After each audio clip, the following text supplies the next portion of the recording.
Why did you never tell me this? Why did you hide this from me for so long? And now my mom is dead and I cannot even talk to her, I yelled, my voice shaking as I stared at him. My dad sat silently in the driver's seat, his hands gripping the steering wheel tightly, his knuckles pale. He opened his mouth to speak, but no words came out. The car was parked on a quiet street, the hum of the engine the only sound breaking the tension. My chest heaved as I tried to make sense of what he'd just told me. It felt like the ground beneath me had crumbled. My name is Hannah, and I just turned 18. It was supposed to be a good day, a celebration, maybe even a fresh start. Instead, I was sitting in a car with my dad, unraveling secrets I never knew existed. This road trip from Seattle to San Francisco started with laughter, shared stories, and miles of open road. But now, here we were, parked in front of a house I'd never seen before, my world flipped upside down. The trip had seemed like such a good idea at first. When my dad handed me the map and keys that morning, I thought maybe this was his way of finally reconnecting with me. After my mom died 2 years ago, he'd been trying. Awkward dinners, small talk about school, the occasional compliment, but nothing like this. A road trip? Just the two of us? It felt so out of character for him that I almost said no, but something about the look in his eyes made me agree. He seemed hopeful, maybe even desperate. The first few hours on the road were nice. We talked about my favorite songs, places we wanted to stop, even a little about my mom. He kept bringing her up, more than he usually did, and while it hurt, it was also comforting in a strange way. But as the miles passed, the conversations got heavier. He started apologizing, over and over, about how he used to treat me, about things he regretted, about how much he wished he'd done things differently. At first, I thought it was just his grief talking, but the closer we got to San Francisco, the more unsettled I felt. Something was coming. I could feel it. The first night, we stopped at a small roadside motel. It wasn't much, just a bed, a heater that barely worked, and a vending machine humming outside our window.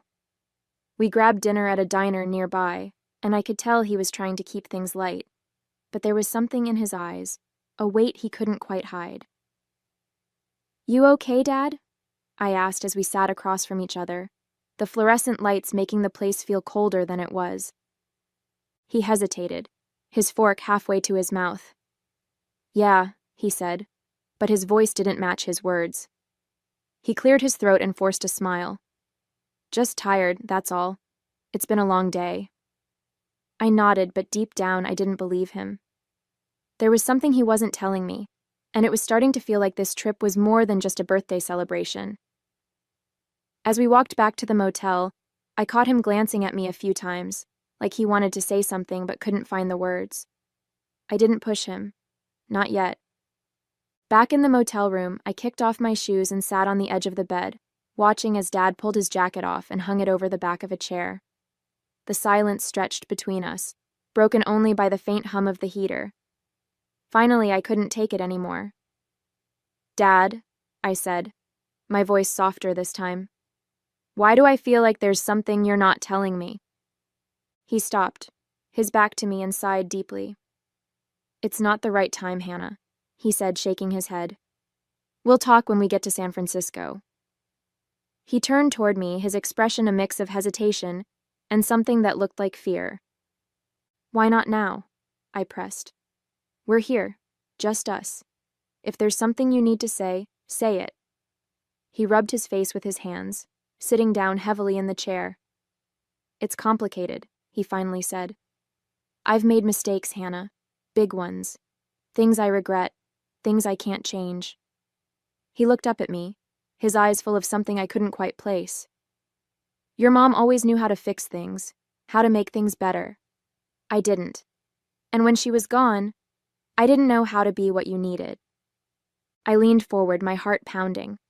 "What are you talking about? You've been trying. I mean, things haven't been perfect, but I see you've been trying. Why are you being so hard on yourself?" He let out a bitter laugh. "Trying isn't enough, not after everything. I wish I could go back, do things differently. I was so caught up in my own pain, my own failures, that He trailed off, looking down at his hands. I don't want you to think I didn't love you, Hannah. I did. Your mom and I both did. But there were days I didn't know how to show it. I sat back, stunned by the raw honesty in his voice. Dad, I said quietly, I don't know what to say. He looked at me, a sad smile playing on his lips. You don't have to say anything, kiddo. Just know that everything I've done on this trip, everything I'm going to tell you, is because I want to make things right.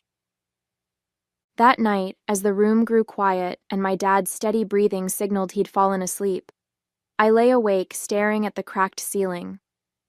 My mind wandered back to my childhood, to all the moments that still stung no matter how much time had passed. My dad wasn't always cruel, but he was always distant, like I was a responsibility he couldn't quite figure out how to handle. I thought about the times my dad yelled, over spilled milk, forgotten chores, or grades that weren't perfect enough.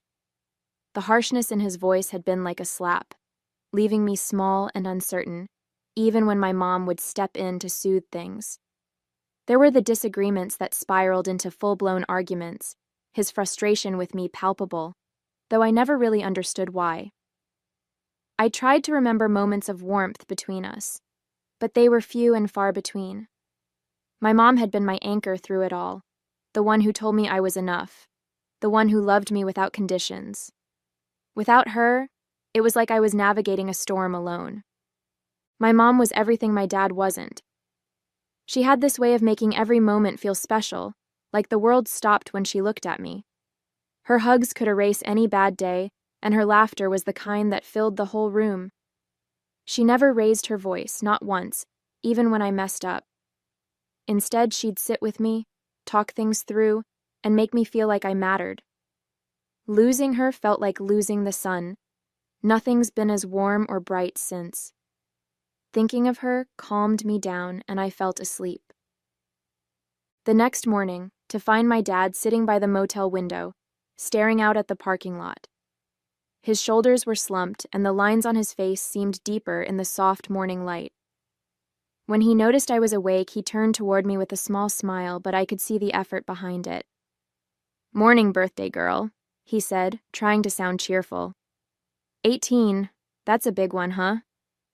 Yeah, I said, sitting up and stretching. Feels the same so far. He chuckled softly, but it didn't reach his eyes. Well, maybe this will help. He got up and grabbed a small envelope from his bag. He handed it to me, his hand lingering for a second before he let go. Your gift, he said, his tone lighter than his expression. It's something important. I looked at the envelope, its edges slightly worn from being handled. What is it? I asked, glancing up at him. For a moment, his face faltered, and he seemed to be searching for the right words. I want you to wait, he said finally, his voice quieter. Don't open it yet. Keep it sealed until we get to San Francisco. He smiled again, but it was shaky, as though he was trying to hold something back. Promise me, Hannah.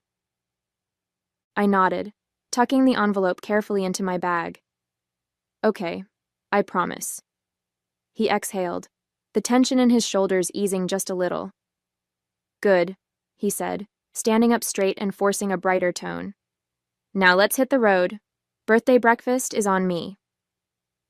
But even as he tried to sound upbeat, I could see the weight he was carrying. Whatever was in that envelope, it wasn't just a birthday surprise. It was something more. We checked out of the motel and headed to a small diner down the road. My dad ordered pancakes for me, stacking them high with whipped cream and a candle stuck right in the middle. Can't have a birthday without cake, he said with a grin, but his voice wavered just enough for me to notice. I smiled back, trying to match his energy, even though the envelope in my bag felt heavier with every passing minute. The drive that day was quieter than before, the air between us thick with unspoken words. My dad made an effort to keep things light, pointing out random landmarks and playing a mix of oldies on the radio, but I could tell his heart wasn't in it. Every now and then, I'd catch him glancing at me, his jaw tightening like he was gearing up to say something but couldn't.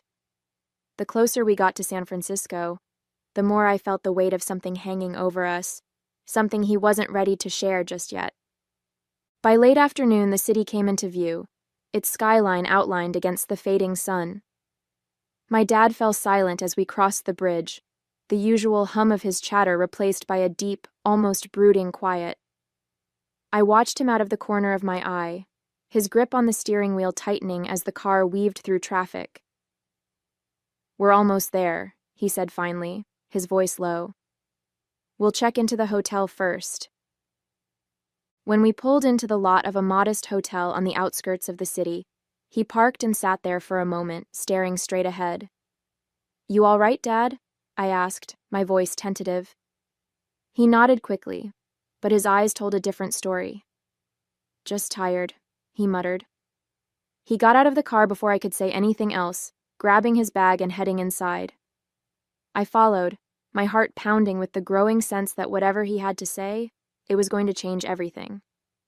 Inside the hotel room, my dad dropped his bag by the door and glanced at his watch. "Get your things settled," he said, his voice lighter than it had been all day. "There's a place I want to take you tonight." I looked at him curiously as I set my bag on the bed. "A place? What kind of place?" He smiled faintly, avoiding my gaze. "Just somewhere special. Trust me, you'll like it." His tone was calm, but I could hear an edge of nervousness. Still, I wanted to believe it was something good. Maybe this was his way of celebrating my birthday after such a strange day. "Okay," I said, shrugging. "Let me freshen up first." As I washed up, I wondered what he had planned. A nice dinner? Maybe a surprise spot my mom used to talk about? The thought made me smile briefly. For a moment, I let myself feel excited, like maybe tonight would be the good memory I'd been hoping for. After I got ready, we headed out into the city. The streets were alive with energy, neon signs flickering against the dusk, and the hum of conversations and traffic filled the air. My dad was quiet as he drove, navigating through unfamiliar roads with a focused expression. "So," I said, trying to lighten the mood, "are you going to tell me where we're going? Or is this part of the surprise?" He glanced at me briefly, a faint smile tugging at the corner of his mouth. "It's a surprise," he said, his tone softer than usual. "Just sit back and enjoy the ride." I leaned against the window, watching the city blur past us. For a moment, I let myself believe this was a good thing, that he'd planned something special for me, a restaurant, a landmark, maybe even a memory tied to my mom. But as the streets grew quieter and the buildings less polished, I started to feel that familiar knot of unease creeping back in. We eventually turned onto a narrow, dimly lit street, lined with small, worn-down houses. My dad slowed the car, his eyes scanning the numbers on the faded mailboxes. "Here we are," he said softly, pulling over in front of a modest, weathered home with chipped paint and a sagging porch. The engine quieted as he turned it off, and for a moment, the silence in the car was deafening. I frowned, glancing around. "This is it?" I asked, my voice tinged with confusion. "What are we doing here?" I had been expecting a restaurant, a park, something joyful to mark the day, not this. My dad didn't answer right away. He just stared at the house, his fingers gripping the steering wheel tightly again. "I need to tell you something, Hannah," he said finally, his voice trembling. "And it's not going to be easy." My chest tightened as I looked back at him. "What is it, Dad?" I asked cautiously. "You're scaring me." He let out a shaky breath, finally releasing his grip on the steering wheel. "Hannah," he began, his voice low and unsteady. "There's something I've been holding on to for a long time. Something I should have told you before now." He paused, running a hand through his graying hair. "You know, after your mom died, I thought about telling you 100 times, but every time, I talked myself out of it. I told myself it wasn't the right time, or that it would only hurt you more. But the truth is, I was scared. Scared of how you'd look at me after I told you.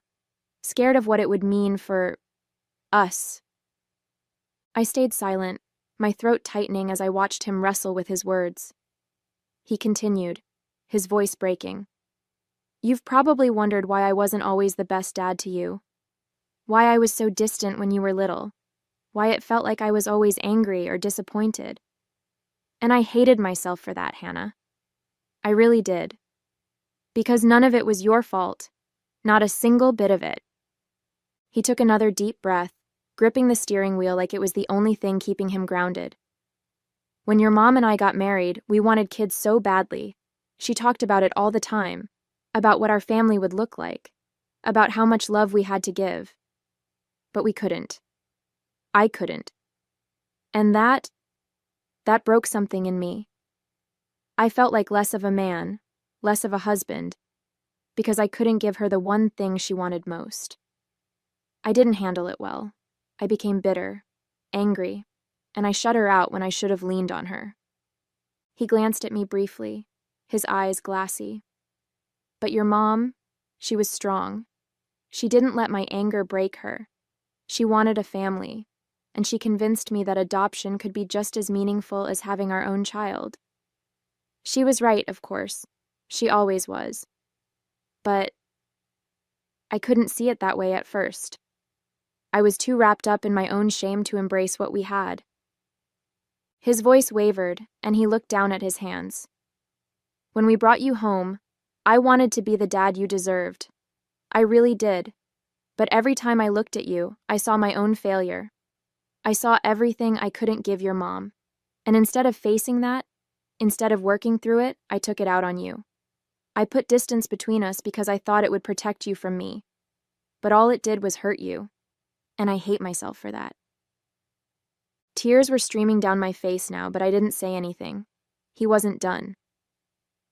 When your mom died, everything changed. Losing her was like losing the best part of me, and it made me realize how much I had failed you, how much time I had wasted being the kind of father you didn't deserve. That's why I've been trying, Hannah, trying to make it right, even if I know I never really can. He paused again, his hands trembling. And now you're 18. Your mom and I always agreed that when you turned 18 we would tell you the truth. But after she died, I didn't know how to do it on my own. I didn't know if I could find the words, if I could face the questions you'd have. But you deserve to know. You need to know. He looked at me, his eyes full of regret, and something that looked like relief. Hannah, you're adopted. We adopted you when you were a baby. Your mom and I wanted you to know, but we wanted to wait until you were old enough to understand. And now, here we are. I sat there, frozen, the words echoing in my head. Adopted. It was as if the world had tilted on its axis, and I was left trying to find my balance.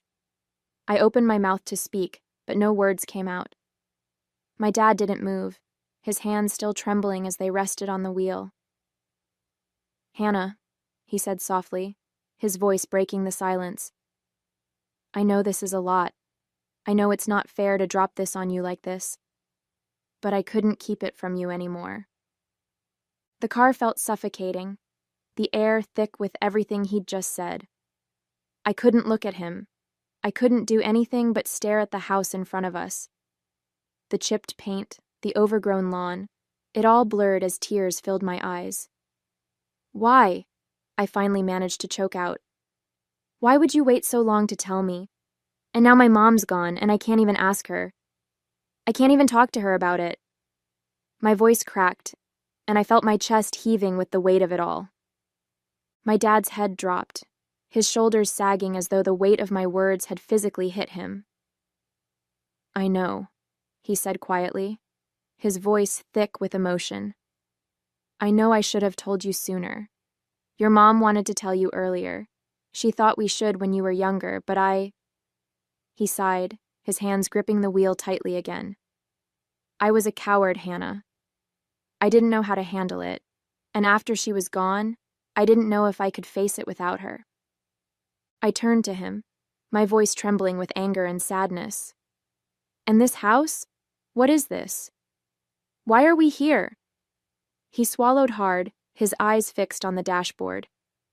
This is where your biological mother lives. he said, his words slow and deliberate. We thought you might want to know where you came from, who she is, but that decision is yours to make. I'll support whatever you decide. And before I could say anything, my dad nodded toward the glove compartment. Get the envelope, he said quietly, his voice steadier now but still laced with emotion. I hesitated, but reached over and opened the compartment. There it was, sitting where I had placed it that morning, now carrying a weight I hadn't understood until this moment. Open it, he said again, his eyes fixed straight ahead, avoiding mine. Slowly, I slid my finger under the flap and pulled out a single folded piece of paper. My heart pounded as I unfolded it, my breath catching in my throat when I saw what it was. My birth certificate. My original birth certificate. The name under Mother wasn't my mom's. It was a name I didn't recognize, written in bold, unyielding ink. I stared at it, the words swimming on the page. What is this? I asked, my voice barely a whisper. My dad exhaled deeply, finally turning to look at me, his eyes filled with a mix of sorrow and guilt. It's the truth, Hannah, he said quietly. It's where your story began. I couldn't take my eyes off the certificate. My fingers traced the unfamiliar name under Mother, as a lump formed in my throat. Everything felt surreal, like I was watching someone else's life unfold. This can't be real, I said, my voice shaky. Why didn't you tell me before? Why did you and Mom keep this from me? My dad's shoulders slumped, and he let out a long, ragged sigh. We thought we were doing what was best, he said, his voice heavy. Your mom and I wanted to wait until you were old enough to understand. But time kept slipping away, and then she was gone, and I didn't know how to tell you on my own. I thought I'd lose you, Hannah. I was afraid you'd hate me for keeping it from you. As I sat there trying to process the words on the birth certificate, something caught my eye. There was movement inside the house. A shadow passed behind the curtains of the front window, and for a moment, I thought I saw someone glance out. My breath hitched and I instinctively clutched the paper tighter, like it might anchor me in the whirlwind of emotions. Is that? I began, my voice barely above a whisper as I turned to my dad. He nodded slowly, his gaze fixed on the house. That's her, he said quietly. Your biological mother. His words hung in the air, thick and heavy, as I turned back toward the house, my mind racing. 1,000 questions flooded my head, but I couldn't form a single one aloud. I couldn't tear my eyes away from the house. The curtain shifted again, and this time, the figure lingered, their outline just visible against the glow of a dim lamp inside.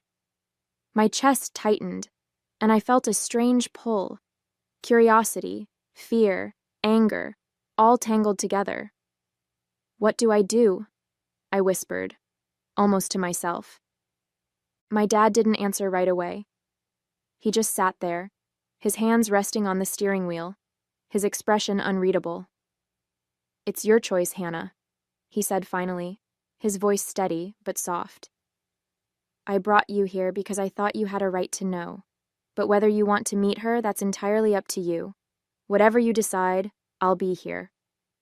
And now I'm here, sitting in this car with everything I thought I knew about myself turned upside down. My dad's words keep echoing in my head. It's your choice. But how do I even begin to make this decision? On one hand, meeting her, my biological mother, could give me answers to questions I didn't even know I had. Who is she? Why did she give me up? Does she think about me? A part of me feels like I owe it to myself to find out. But on the other hand, what if it's too much? What if seeing her just complicates things even more? My life hasn't been perfect, but it's been mine. I had a mom who loved me with all her heart, and a dad who's finally trying to be the father I've always needed. What if meeting her disrupts all of that? What if she doesn't want to see me, or worse? What if I see her and it doesn't change anything at all? I don't know what to do. This decision feels too big, too overwhelming, and I can't help but wonder if I'm ready to face whatever comes next. And that's why I'm asking you. What would you do in my situation? Would you walk up to that door and take the leap? Or would you drive away and keep moving forward with the life you already have? Please, share your thoughts in the comments. I need all the help I can get. Hey there, did you like the story? If you did, don't forget to hit the like button and subscribe to the channel. It helps us a lot and makes sure you won't miss out on more great stories we share here. Thank you for watching, and we'll see you in the next one.